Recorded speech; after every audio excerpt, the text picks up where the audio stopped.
And the last time I read Brave New World, I was 13. Huh. So I remember it well because I read it in the year 1984.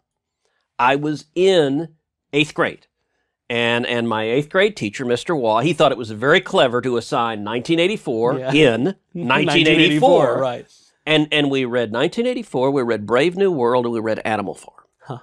And if you want a stunning indictment of soulless, godless, totalitarian domination, read any of those three, or ideally all of those three. Now, Brave New World, it starts, the beginning of it, it starts in a factory. Yeah. But it is a factory that is horrifying in its banality. It is a factory that is constructing embryos. And it's constructing embryos moving along a conveyor belt. Now, how do you construct embryos? Well, in this society, they've discovered that smart people, they've discovered that people with individualism, they've discovered people with ambition, they've discovered people with dreams and hopes and adventure and imagination, all of that's dangerous. Very dangerous. So the bulk of what they do to the embryos is damage them. They poison them. They suppress them. They actually cause them to divide. That they have this process where they'll cause an embryo to divide, and they'll get like 90 different identical twins designed to be factory workers who will all work side by side, looking identical, and being stunted. And it begins with, I mean, it's a chilling description of the manufacture of people and manufacture of people at different levels. So the top people, the best looking, the smartest are the alphas. Yeah. And the alpha plus pluses. They're alphas, they're betas, they're deltas, they're epsilons. And the working classes, they deliberately deaden their minds, they deaden their ambitions. And it's all designed to produce a subservient collective. Yeah.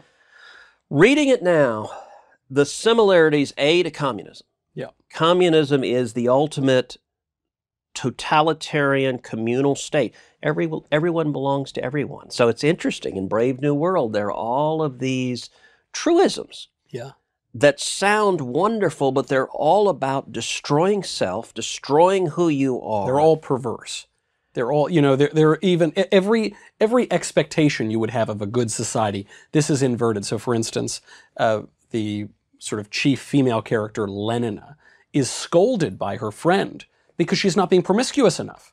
She's spending too long dating just one man. You're not allowed to, that's very scandalous. You have to date lots of different men. Every moral expectation we would have gets inverted. So I have to say, all right, so I read it when I was 13. 13-year-olds are not the most incisive of souls. Fair enough. I read it again on my Kindle, on my iPad. And when you just said her name, it's interesting how the mind works. So I read her name as Lenina. And Lenina is a much better way to put it because the other protagonist is Bernard Marx. Now, pause for a second and think about the names Marx and Lenin. And when you said that, I'll have to admit, I just read the whole book and didn't pick up on Lenina when I heard it as Lenina. If you look at, I'm going to call her Lenina because Lenina sounds weird. But we know who they're talking about. Okay, we know who they're referring she's to. She's beautiful. She's voluptuous. Yeah. By the way, she lives in a society. You talk about sex and promiscuity. When they say everyone belongs to everyone, people go that there are no husbands, there are no wives, there are no mothers and fathers. So mother is considered an obscenity. It's like the F word. It'd be like a vulgar it's word. Worse. It's terrifying. And one of the things to understand. So look, I view this from the perspective of all of us today, or in this book, are creatures of our family story. Yeah. I think of it from the perspective of Cuba, where as you know, my dad was imprisoned and tortured in Cuba. My aunt, my tia Sonia, was imprisoned and tortured in Cuba. If you look at communism, communism seeks to destroy any and all allegiances because your only allegiance can be to the state. So it seeks to destroy familial allegiances. In a communist country, you're encouraged, report on your mother, report on your father. They don't yet produce this in bottles, so you still have mothers and fathers. Not yet. I mean, let's come back in 6 months. It might be... It might be a different story. faith in God is a fundamental threat to totalitarianism. And my grandmother, my abuela, she was a 6th grade teacher in Cuba. And she told me a story about when Castro took over. And they sent soldiers into the kindergartens in the 1st grades. And they told all the kids, they said, close your eyes and pray to Jesus for candy. And the children all did so. They opened their eyes and there was no candy. And then the soldiers said, close your eyes and pray to Fidel Castro for candy. And they closed their eyes, and the soldiers put little pieces of candy on their chairs, on their desks, rather. That is right at the heart of Brave New World. Well, the first appearance of a Bible in Brave New World is locked in a safe because that's where they keep the pornography from the past, these dirty things that we can't talk, these dangerous things that we can't talk about. You're right, and the safe is Mustafa Mond, the world controller in London, in Europe, who's in charge. And one of the things you learn there, and this is true in totalitarian dictatorships, they're supposed to be egalitarian, but to quote another of the books we were referring to, Animal Farms, all animals are created equal, but some animals are more equal than others. So Mustafa Mond has in his safe a Bible. He has in his safe Shakespeare. He has literature. They've destroyed all of this because it's a threat to their power. If you look at the communist leaders in China, they live like kings. They live like billionaires. They live like emperors while they oppress the people. That is true over and over and over again of dictatorship. And what's interesting about Mustafa Mond, the world controller, is when he's asked about the truth of these things, the truth of God's existence, the truth of these things we care about that are utterly denied by this Brave New World, he doesn't deny that they could be true. It's not as though he's under the misapprehension that he's keeping all the other people under. He just doesn't care. It must be denied for the society. It's even more than that. So John the Savage asks Mustafa Mond towards the end of the book, so do you think there's a God? And Mustafa Mond, the world controller, says, I think there probably is. Very probably there is. But it is harmful to society. And so there are a couple of elements of this that are particularly acute right now. Number one, a destruction of anything old. Mm-hmm. Anything old is bad. Shakespeare doesn't exist. Religion doesn't exist. Literature doesn't exist. Instead, they do these feelies, basically holographic movies, that are sort of somewhere between, sexual adventures and comic books for kids. Yeah. Because things that are old make you think, and people who think challenge the orthodoxy. But there's a second component of it, which is a uniformity. Yes. They want no one to think for themselves. And if we look at cancel culture, we look at the left today, the radicals who are marching on the streets, the Twitter enforcers who try to silence anyone who dares disagree, they're straight out of Brave New World. So one of the more interesting scenes, so John the Savage, who was raised in an Indian reservation that is essentially out of this perfect utopia, he is meeting with this almost like perfect alpha plus homos, who's, I picture him like the cartoon Hercules with this square jaw. He's just perfect specimen. He's brilliant and perfect, and there's a scene where John the Savage is reading a portion of Romeo and Juliet. Romeo and Juliet, two 15-year-olds, a 15-year-old girl, a 15-year-old boy, in love, professing love for each other, and I would die for you. Yeah. And Homos laughs hysterically. Like he's bent over laughing. He finds it the funniest. Love is such a foreign concept to him. Ridiculous. And by the way, fast forward to the end of the book when John the Savage is talking with Mustafa Mond, and he talks about Othello, another Shakespearean play, obviously, and he says, well, why can't we have Othello? He says, well, it's old, but he said it's also tragedy. And in our society, people can't understand tragedy. Yeah. You have to care about something for something to be a tragedy. There's another point, and this is a point that talks about our current society. Nobody grows old. So in this world, the brave new world, chemically, they keep you young, they keep you young, they keep you young. You also embrace death. So life means nothing. So as children, they condition you, they send you to the dying wards. And you're conditioned, you live from 0 to 60 as young, healthy, and strong, and then you die. And part of the reason, and you'll talk about something profound, is to destroy God and destroy religion, because it talks about, as people contemplate death, as they contemplate mortality, as we shuffle off this mortal coil, suddenly you think about the great beyond. You think about what happens next.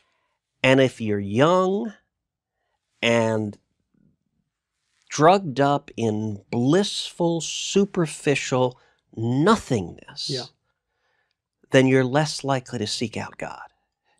And that describes China, that describes the Soviet Union, that describes North Korea, that describes Cuba, but sadly that describes the modern left in the United States of America. This is the big fear. You know, the promise is that everyone will be perfectly happy and everything will be stable. At the end, this is a big argument between Mustafa Mond and John the Savage.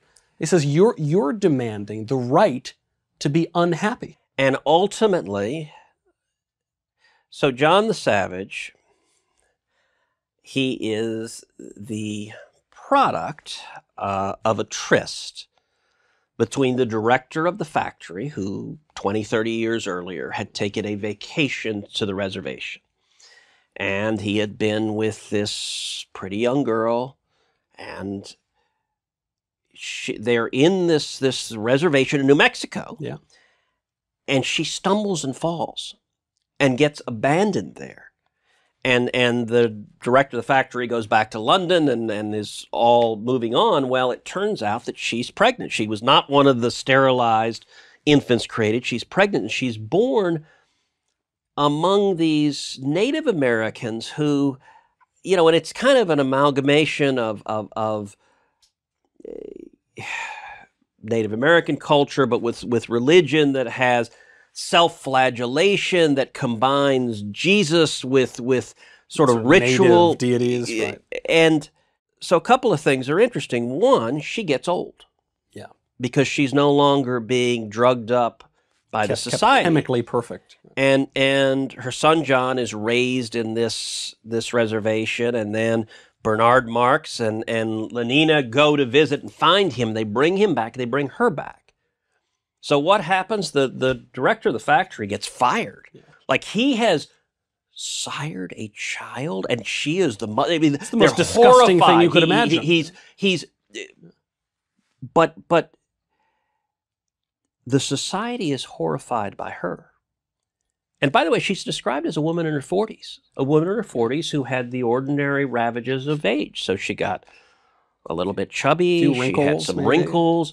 And people looked at her like, what is this? You think of the plastic world that we're increasingly inhabiting. Yeah. So when she gets back to the modern world, she spends every remaining moment on Soma. She basically goes into, and 24 hours a day, she simply takes the drug until she dies. Just a drug binge for the rest of her life.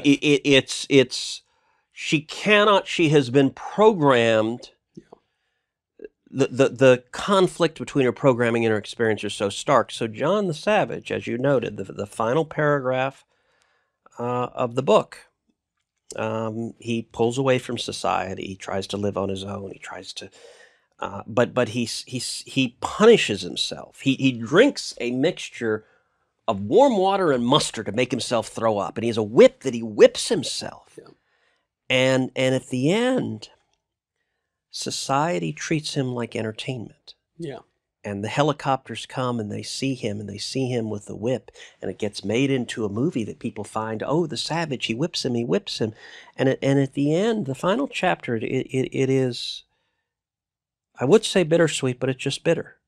So Lenina comes, and she is, as much as she can be, in love with him, although she doesn't really understand what that means. Her mind has not been shaped by Shakespeare and by religion, and so she just, any concept we would have of love is so foreign to her.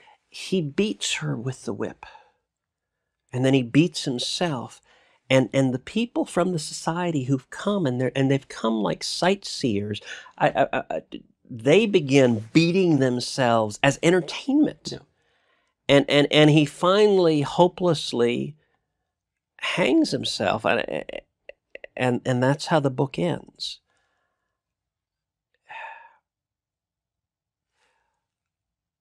What this is both a damning indictment of tyranny, but it's a beautiful and rapturous love story about individuality, about creativity, about what it means to be human. Yeah. And perhaps on that point, one ought to read it not merely for entertainment, though it is very entertaining, but also as a looking glass into the human condition, and maybe, before they burn all the books, as a path backward, a path to avoid a dystopian future that perhaps we can hope is not inevitable. By the way, on a tangent, do you happen to know the temperature at which book paper burns? I do not know. At 451 degrees. Oh, and yes, there's a Fahrenheit book about 451 this. is, of course, about the burning of books. And we are in a society Yeah. where the left wants to burn books. The left wants to ban anything they don't like. Now, I do have to say,